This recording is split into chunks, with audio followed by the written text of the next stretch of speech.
Yun, tamang-tama yung pagpindot mo sa ating video, no? Kung ito yung hanap mo, so papayuhan kita about sa pagkabit mo ng ilaw, no? So maraming napapaisip kung ano ba talaga mas magandang magkabit ng ilaw, no? Sa stator drive ba o battery drive?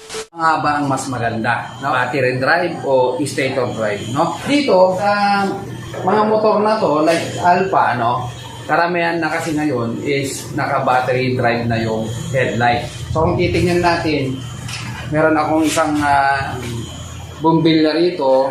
Kala mo test light, no? Pero meron siyang positive negative. So unahin ko munang i-discuss yung state of drive, no? Na nating pagkapitan ng ilaw. Kaka-biker, ano ba yung state of drive, no? Ang state of drive, ibig sabihin, ang nagsusupply ay stator. Stator driven na tinatawag nila, no? So ipapakita ko sa inyo kung ano yung supply stator drive sa headlight natin, no? So dito tayo. So dito natin kakabit mga ka-biker. I-start ko muna and then siyempre kailangan ko munang kunin yung light coil dito para maipakita ko sa inyo kung paano siya gumana dun sa stator drive. Yung light coil. Yan, yung light coil. Ito. Yan. So siyempre gagamit tayo ng headlight. Meron tayong dalawang wire dyan. Yung isa dyan negative, yung isa positive. So ilalagay ko muna yung positive dito.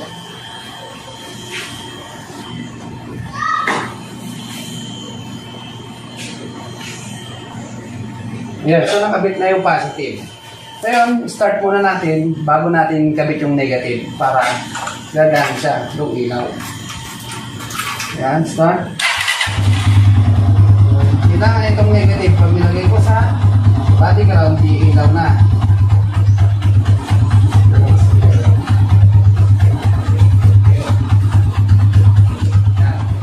So yan yung state of drive. Baba natin. Yan. So yung state of drive. Ayan. Ngayon, ang pagkakaiba nila. So yan pag state of drive. Ang state of drive na headlight, pag nirevolusyonan mo, hindi liwanag. You know? Pag nire-revolusyon natin, lumiliwanag. Yan ang state of drive. So nakita nyo yung state of drive. Pag naka-state of drive yung headlight natin, pag nagre-revolution tayo, lalong lumiliwanag yung headlight natin. Pero pag binaba na natin yung revolution, humihina na yung ilaw natin. Yan yung state of drive. Ngayon sa battery drive tayo. Ayan, hinarap ko na yung headlight natin mga ka-biker. So titignan nyo na lang kasi etong mga Honda Alpha naka-battery operated na to. Ibig sabihin battery drive yung headlight niya, no? So on natin, start natin. Ayan, and then headlight natin. Ayan. So revolutionan natin. So kung mapapansin nyo, hindi siya lumiliwanag. Steady lang siya. Kumpara doon sa stator drive kanina, pag nire-revolution mo, lalakas yung ilaw niya. Pero ito, steady lang siya. Na-revolution natin, hindi siya lumiliwanag. So steady lang ang supply na. Ayan, no? So ngayon mga ka-biker, ang tanong, saan mas maganda magkabit? Sa stator drive o sa battery drive, no? So konting discussion mga ka-biker para mas makapili kayo kung gusto na supply sa stator drive o battery drive, no? Ang mga makabagong motor ngayon, halos lahat ng mga headlight nila battery drive na kumpara sa mga stock na dati na stator drive pa rin, no? Para sa inyo, anong mas maganda sa stator drive o sa battery drive nung ikakabit yung headlight mo?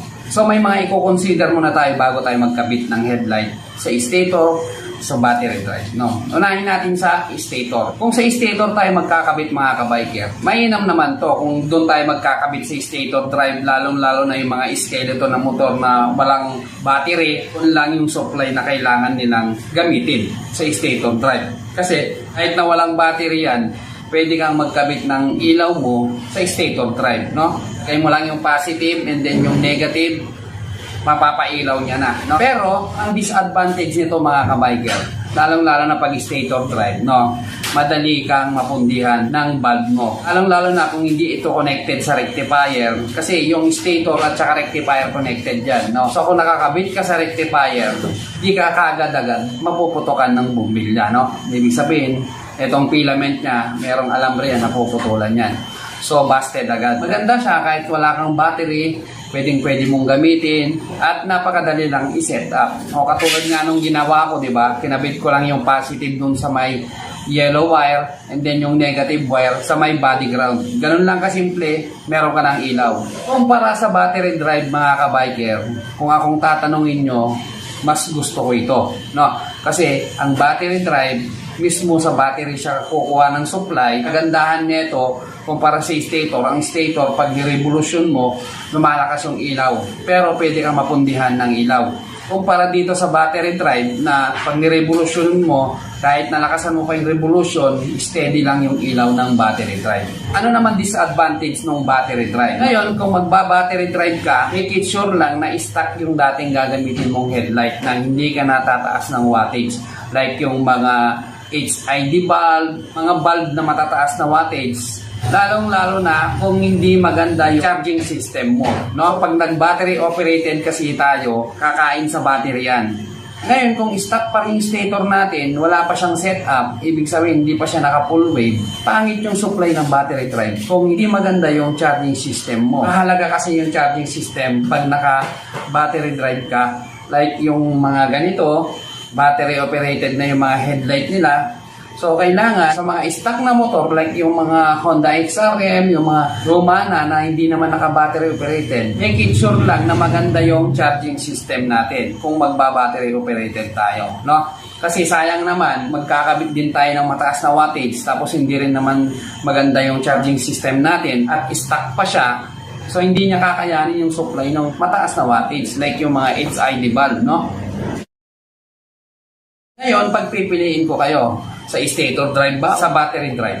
So kung akong tatanungin nyo mga kabiker, mas gusto ko sa battery drive. Pero kailangan natin i-consider yung stator natin. Kailangan muna natin i-full wave upang sa ganon, stable yung charging system niya. Marami naman na sa atin ang may alam ng mga full wave conversion yan para mas steady, mas full yung supply ng charging natin para kahit na magkabit tayo ng mga load sa motor natin, hindi tayo malolobatan. May mga disadvantage yung stator at saka battery drive, pero meron namang solusyon. Battery operated din ang gusto mo, kailangan mo munang i-full wave yung supply ng stator mo. Kagandahan kasi sa battery drive, no, hindi siya napuputokan ng bumbilya at steady lang siya. Kumpara doon sa stator drive na pag ni-revolution mo, doon lang siya lalakas. So sa mga nakakapanood ngayon mga kabiker, anong mas pipiliin nyo? Stator drive ba o battery drive?